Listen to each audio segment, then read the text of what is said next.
Hey guys, John here from Sonic Drive Studio. I hope you're all doing well and welcome back to the channel. I'm here with a quick little light-hearted video to redeem the Peavey Invective 120. Let me explain why. This week I posted a comparison video between the Victory Amplification Super Kraken and the Peavey Invective 120, and I got some comments on choices that I made when I was dialing in the Invective. I thought it sounded pretty big and throaty, but some of you weren't a fan. The Invective sounds fizzy, it sounds like bees in a jar. The more I listen to the Peavey Invective, the worse it sounds, just to name a couple. Anyway, to watch that original comparison video, check it out up here and down here as well. You might enjoy it.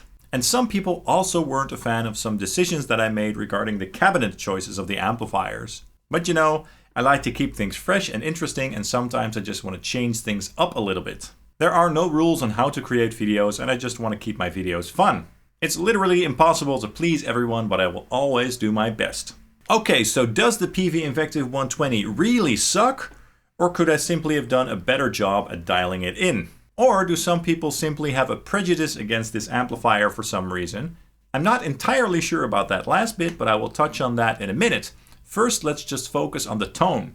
In that last video, the cabinet that I chose to use with this amplifier was a Zilla 2x12 with creambacks in it. And I chose that cabinet and speaker combo because I know that Misha from Periphery sometimes likes to use the Zilla cabinets and also the creamback speakers. So for me it was an obvious choice, and I also thought it sounded pretty good. However, those Zilla cabinets and those creamback speakers do have a very particular tone. Unique sounding for sure, but definitely a sound that I sometimes really like to pair with amplifiers. But now let's try this amplifier through a different cabinet, and let's try something that you guys are perhaps more familiar with. Let's now run it through the York Audio MES212 V30 cabinet, which is obviously based on a Mesa Boogie 2x12 cabinet with V30s in it. I'm going to use mic mix 13, which is a blend between a 58 and a 160 mic, as opposed to the single SM57 mic file that I used the previous time. Let's just start out by taking a listen to that in a full mix. Here we go.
Now I also dialed in the amplifier a little bit different than before.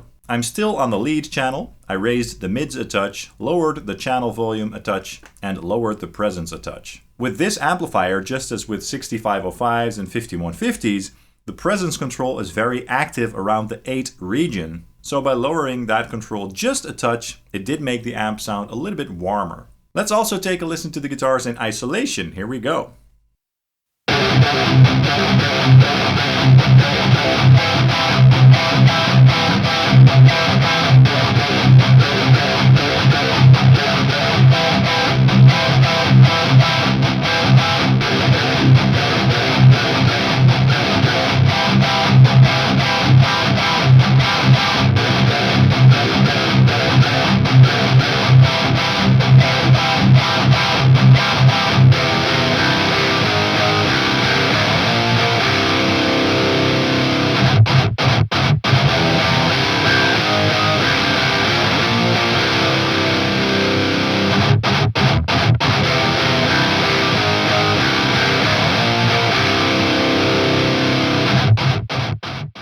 Okay.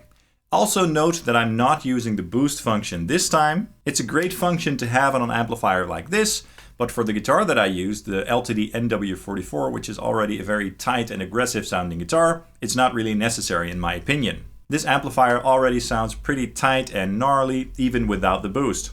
I definitely like to use the boost with some types of guitars, and especially with down-tuned guitars such as 7-string, baritone, and 8-string guitars. So I don't know what you guys think this time, but I still think that this amplifier sounds absolutely awesome. But I think that the cabinet choice this time does make the amplifier sound a little bit more even across the spectrum, so I'll give you guys that. The sound does have some hair up top, it does have some fizz, as some of you might call it. But honestly, I think that that's a part of the 6505 or 5150 sound, so I consciously always dial in a little bit of that. To me, it basically sounds like a 5150 or a 6505, but I'm going to compare this to my Peavey 6505 soon if you guys are interested, so let me know. For more detailed information on the Peavey Invective, do check out my full in-depth demo and review up here and down here as well. Now, some of you will never ever like this amplifier for reasons other than its tone. For example, apparently Misha himself doesn't like to use this amplifier on stage for its tones, but rather as a power amp for his axe effects. Now that doesn't mean that he doesn't like the tone or that he doesn't use the tones of the actual amplifier in the studio and stuff like that. It's probably just more convenient for him to use the axe effects, and it's his choice. Now some people also don't seem to like the fact that this amplifier is not made in the USA, despite the fact that Peavey did promise that it would be made in the USA in the beginning. And some people also just don't seem to like Peavey as a company anymore since the TV debacle of the undercover boss thing. If you don't know what I'm talking about, a quick Google search will answer those questions for you. And I also believe there were some supply issues with this amp early on and perhaps also still today. I'm not sure of that. However, all of those things do not mean that this is a bad amplifier, not at all. In fact, I really like this amplifier for various reasons. Not only does it sound great, not only is it versatile, but it also has some great features on it, which are pretty unique. The built-in boosts, the built-in gates, the dual effects loops, the 9-volt power supply for your pedals, and stuff like that. So if you're in the market for a sort of souped up and more modern 6505 or 5150 with a bunch of extra features, then this could be the amp for you. So to conclude, that some people seem to dislike this amp for various reasons does not mean that this amplifier is bad, not at all. Let me know what you thought of the sounds in this video. Did you like it, or is the Peavey Invective simply not for you? And if that's the case, what do you think of the 6505 and 5150 sound? And also, what do you guys think of people's opinions regarding this amplifier other than the tone? Let me know in the comments down below. That's all for this video. I really hope you enjoyed it. If you did, please consider hitting the like and subscribe buttons down below, as that really helps the channel out. I'd hugely appreciate that. And you can also follow Sonic Drive Studio on Facebook, Instagram, and Twitter. Thank you so much for watching, and I hope to see you guys very soon. Cheers!